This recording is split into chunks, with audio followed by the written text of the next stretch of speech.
Hi, welcome to Come to Think of It, a program where we talk about things that matter. I'm your host, Casey Scott, and today we're going to be talking again about addictions and the nature of addiction. That's the title of the series that we're doing. And my guest today is Roget Lockard, who is a very highly respected addictions counselor, and very happy to have you with us here today. Welcome, Roget. Great to be here, Casey. So, Roget, last time we were talking about addiction as a disease or not a disease, and there was a point in our history, I understand, at which that transition actually took place officially, and I wonder if you could fill us in a little about that and the consequences of that. Well, prior to the 1950s, which is when the sort of official switch came to be, for thousands of years, because addiction has been with us as long as there's any recorded history, basically the ways of accounting for it were because people were either bad, crazy, stupid, or combinations of the above. Indeed, addicts, once they get into any kind of progression at all, start to become bad, crazy, and stupid. So it was a plausible set of propositions. But the problem was taking the steps that those presumptions would recommend, like trying to make people good, sane, or have a higher IQ than they had, didn't lead to any measurable success. Right. Then in the 1950s, basically following on the trail blazed by AA, Alcoholics Anonymous, the American Medical Association pronounced that in fact alcoholism, specifically alcoholism, was a disease. And that got the ball rolling, and it really snowballed. And now it's received wisdom on the popular front that addiction all of the addictions are indeed forms of disease. So we went from being bad, crazy, or stupid to being sick. Sick, bingo. You got it. And that's where I want to take this discussion up, because there are still a great many people. Now, alcoholism and substance abuse. Clearly, there is a physiological component. There's a neurology about which a great deal is known. But then there are also these other addictions that are not quite so clear-cut. Sex addiction, food, debt, gambling, relationships, a number of things like that. And there's still a very large segment of our population who will say, these people are just indulging themselves in a bad habit. And I think that's both a profound statement and a profoundly misleading statement. Absolutely.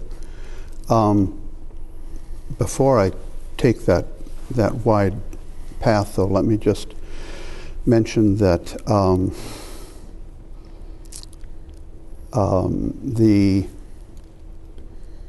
the idea of alcoholism being a disease had great advantages.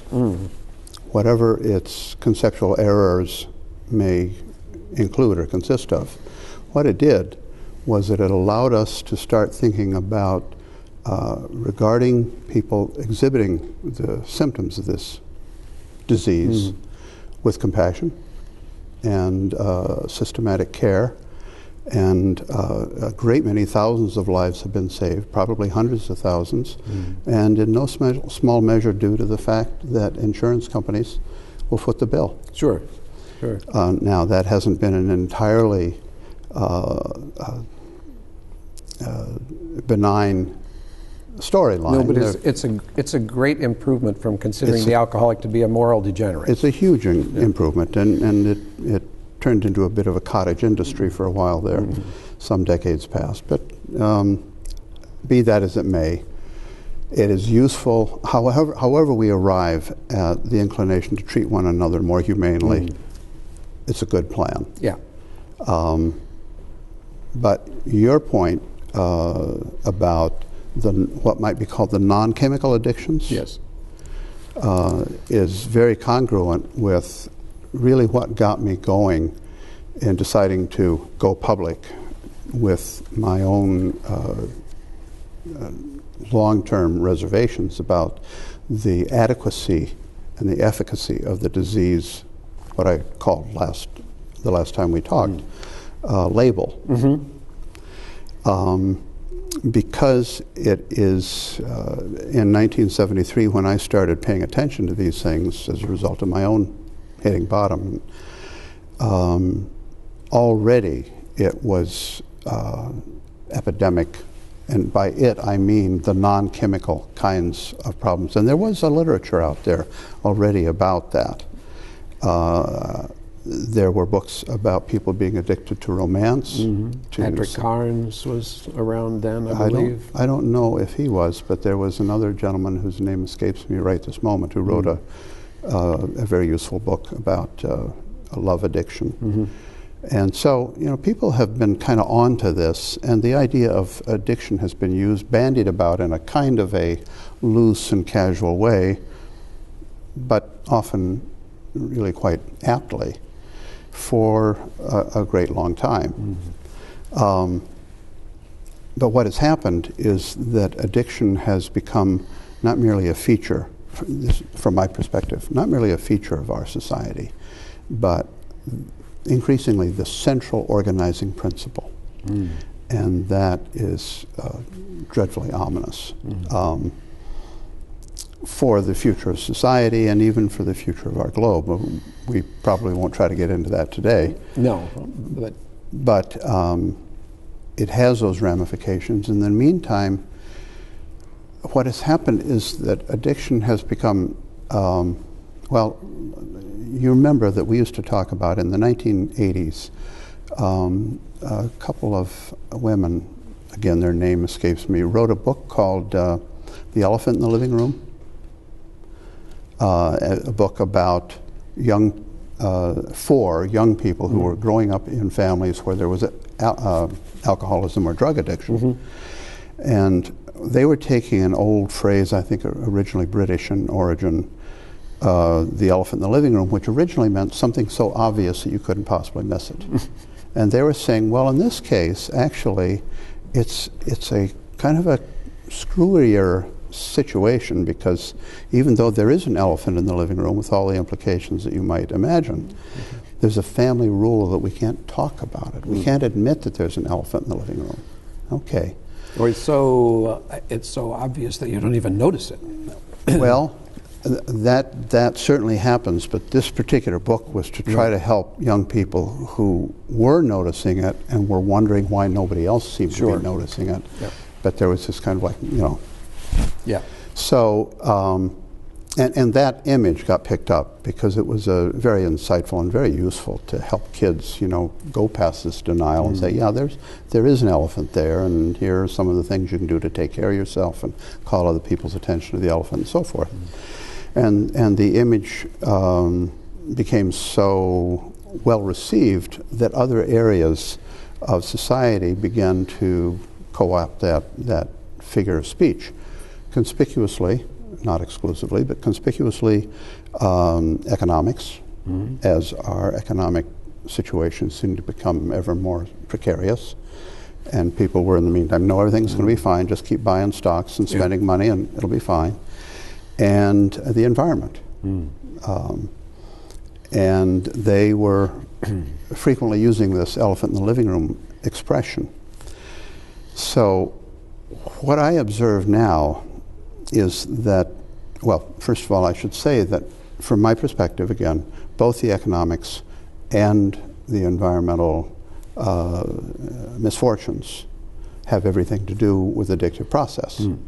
So that even though we might seem to have, say, 3 elephants here, in reality they're essentially one, with different manifestations. But what has happened is that instead of the elephant being in the living room, the elephant has become the living room.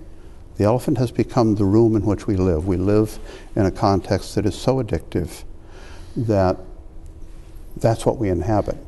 So you might say it's now the living room in the elephant. Yeah. And I would submit that it's much harder to recognize an elephant from the inside. Absolutely. Absolutely. So this doesn't so much speak to your concern about non-chemical addictions, except to broaden it to the point Right. where it's And as will become clear in the course of these discussions, we're really talking about something ever so much broader than what people generally speak of as addictions. one of the things that I encourage people to do if they want to get a glimpse of how comprehensive, how all-embracing the notion of the addictive fix, of that moment of being invited into the addictive solution. Yep. You know, and you'll remember from our previous conversation, the addictive solution is basically an existential fix. It's like, oh, this is how I can become so much more the kind of person, or the person that I want to be, is to simply pay attention to the ads on television. Any other medium for that matter. Yeah, pick up a copy of Vogue magazine and leaf through the 200 pages of ads in there. Absolutely, absolutely. I don't watch much television, so I suspect that I'm more susceptible to it because it has a novelty for me. But when I watch a sports event or for whatever reason I'm watching something, I'm so impressed at the incredible power of these ads to promise you that you will become the person you want to be if you use the right toothpaste. Yes. You know, shampoo. Yeah. And never Real mind driving the right vehicle. It's like that's sheer God status. Yeah, I have to throw in a personal story Yeah. at this point, Yeah. and that is that when I was a young art student in New York City, I worked at a club in the village, the Top of the Gate restaurant, I remember. Which you're Yeah. familiar with. Yes, I can tell this story because they're no longer in business, but.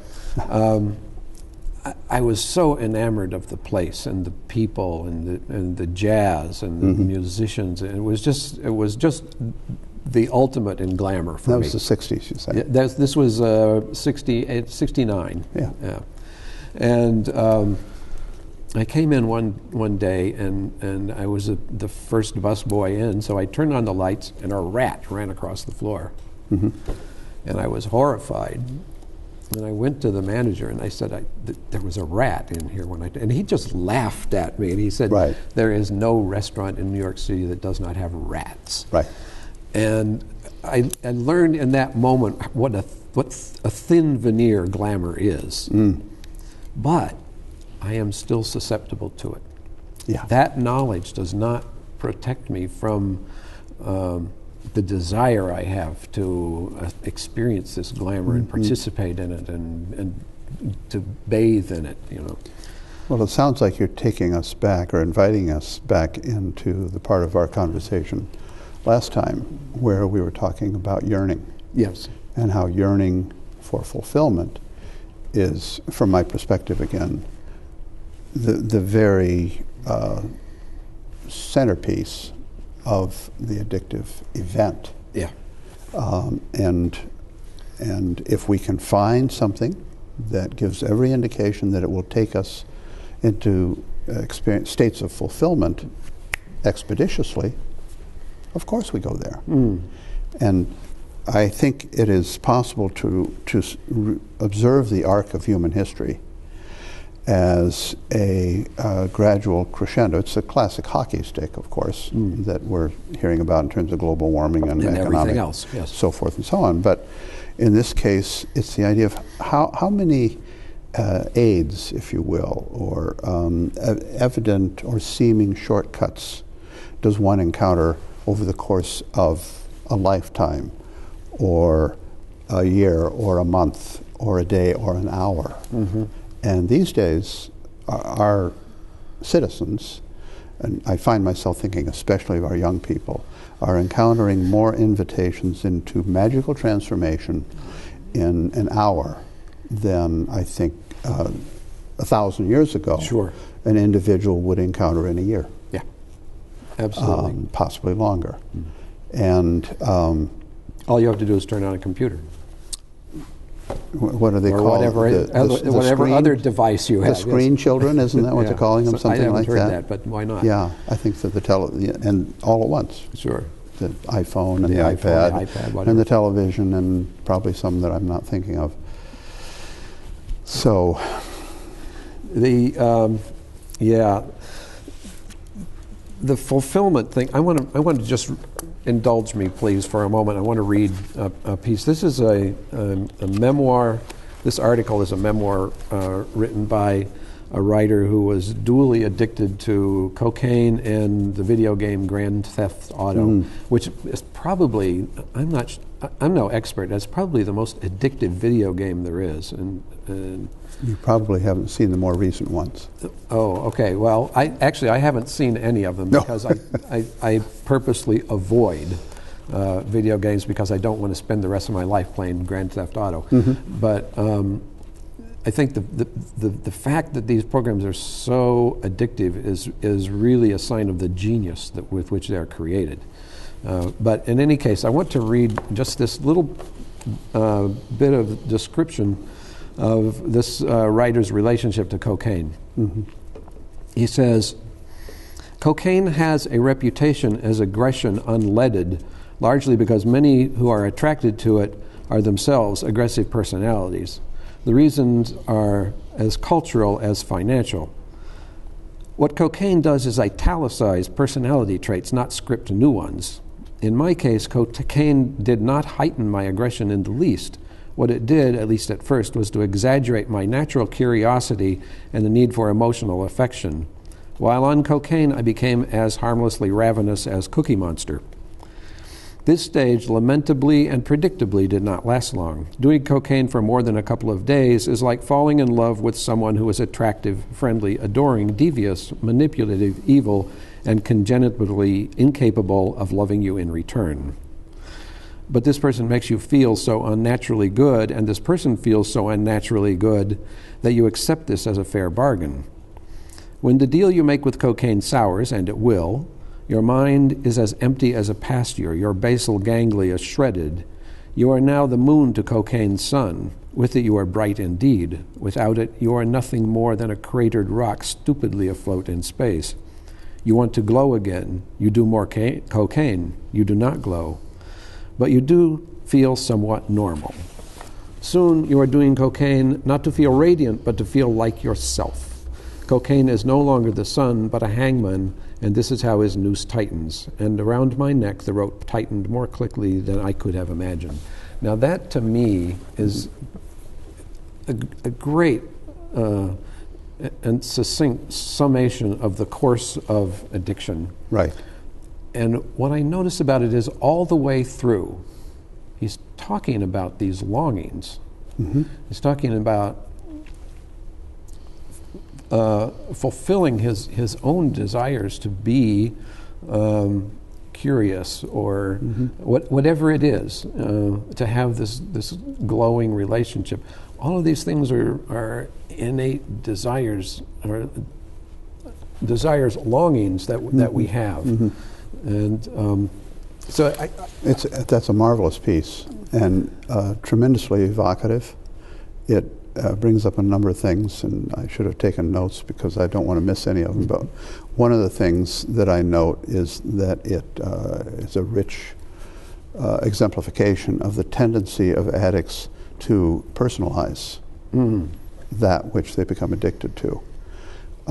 Gregory Bateson, don't know if you're familiar with him. Gregory Bateson. He's, I believe, he was trained originally in anthropology, although I'm not certain of that because he was so multidisciplined that he was every which way and made contributions to psychology and so forth. And he wrote a wonderfully seminal essay about alcoholism,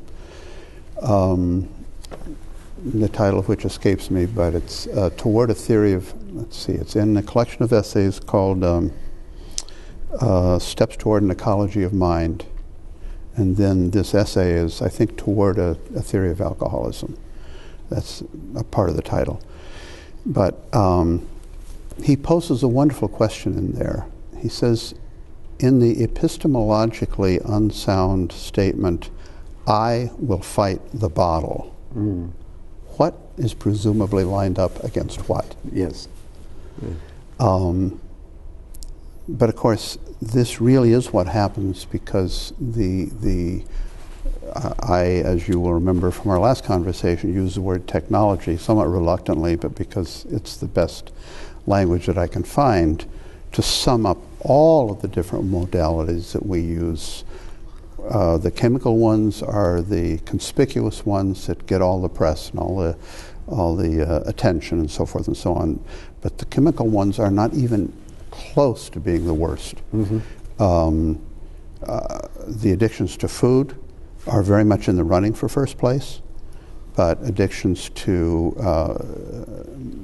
military solutions or violent solutions in international relationships and in personal life. I mean, I don't know. You know, it's interesting that you say that because in the wake of 9/11, there was no discussion of anything other than a military response, as I recall. Well, there was the briefest, very brief little moment when the rest of the world actually had great, profound, and very moving sympathy for us. Yeah, it was a great opportunity. There was lost. A momentary opportunity when a different frame could have been chosen. But our leadership, without getting into this, hastened to take the path whereby there are no shades. There are no shades of gray. There are not nuances. There are the bad guys who are evil. And then there's us. And that is a very integral part of an addictive process. But again, I think that's part of the later conversation. Yeah, but that's also that's also a very important piece of our culture. Oh yeah. Grand Theft Auto is a perfect example. Right. Right. One of the I think you've looked at parts of my website. Yes. The title of which is The Nature of Addiction. Excuse me. With my name associated with it in case anybody wants to look it up. And in there I have a couple of chapters of an incomplete book. And those are the prologue, which is a fairly lengthy chapter in itself, and then the first chapter. And the first chapter is 4 sketches of individuals who were enticed into their initial love affair, if you will, with their particular addictive technology. The first one is an primitive, prehistoric person who gets addicted to fire. The second one is me, getting addicted to alcohol, or getting invited into an addictive relationship. I would want to put it that way. The third one is another example of someone getting invited into an addictive relationship with alcohol, to make it clear that it's not one size fits all. There are an infinite variety of storylines. There are as many storylines as there are addicts, with great similarities, but always with individual features. The fourth one is a young boy, a kid named Tony, and the title of that one is Killer. And in the meantime, Tony is just one hell of a nice guy, and he is totally absorbed in Grand Theft Auto. Yeah.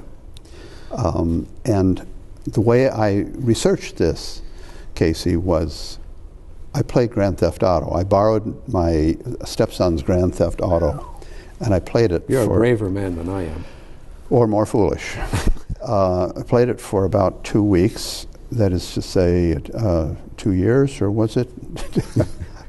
Was that 2 weeks straight without eating and sleeping? Well, it threatened to be that. I would go down to the basement where it was, caged. Yes. And say to myself, that would okay, have been a much earlier edition of Grand Theft Auto, too, than what we're talking about today. probably 5 or 6 years ago, Yeah. I would guess. Yeah. It's sufficient, however, so that I might go down there at 9:30 and say, okay, I can give this 45 minutes before I need to be getting into bed so I can go to work tomorrow. And the next thing I know, it's 2 o'clock in the morning. Yeah. And I drag myself away with great self-discipline. Yeah. The suite of fulfillments that it offers is stunning. First of all, you have immortality, just for starters. And moral impunity. Absolute morality becomes a foolish indulgence that other people who aren't Right. immortal and all-powerful and so forth and so on have to involve themselves with.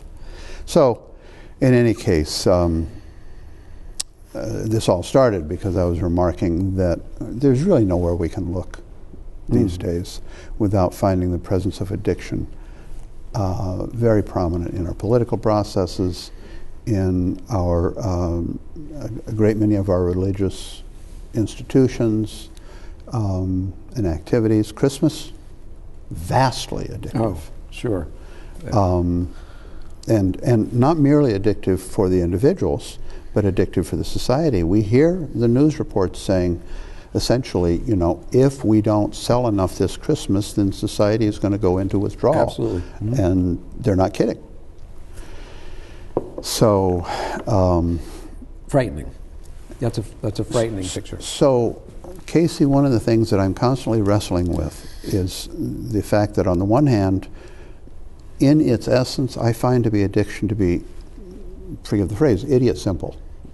You know, it's and this could be terribly immodest, but I find myself comparing it to Darwin's theory of evolution, which I forget who, somebody said it was like just one of the most wonderful ideas, just sitting there waiting to be apprehended. Right. Yes. It's like, duh. And yeah, well, the things that clearly fit obvious survive, and the things that don't sure. survive. Once the idea is presented, it's so obvious. Yeah, so it doesn't feel like, wow, it doesn't feel like Einstein and E equals mc squared. Yeah. It feels like there it was. And that's my sense of addiction, is that the fundamental dynamic, the event itself, is extremely simple.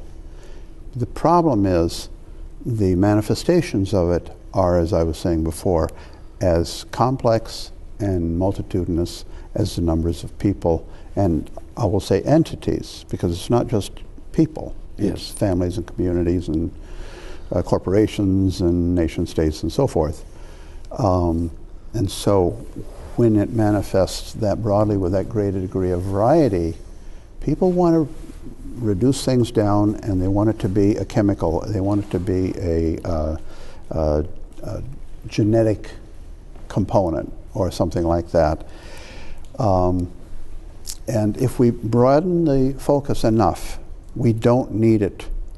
We don't need all of that specificity. We can just see, here is addiction playing out it again. Yes, once we understand the principle, you take the number of people times the number of longings that they have times the number of technologies to fulfill those longings, and you have the world. Yeah. So we haven't touched one half of what I intended to cover today, Roget, but we are out of time, and I thank you very much for coming. And my pleasure. I'm really looking forward to continuing this conversation. Absolutely. Yes. And so thank you for being with us. I hope you'll join us next time for Come to Think of It. Until then, drive cheerfully. I'm Casey Scott.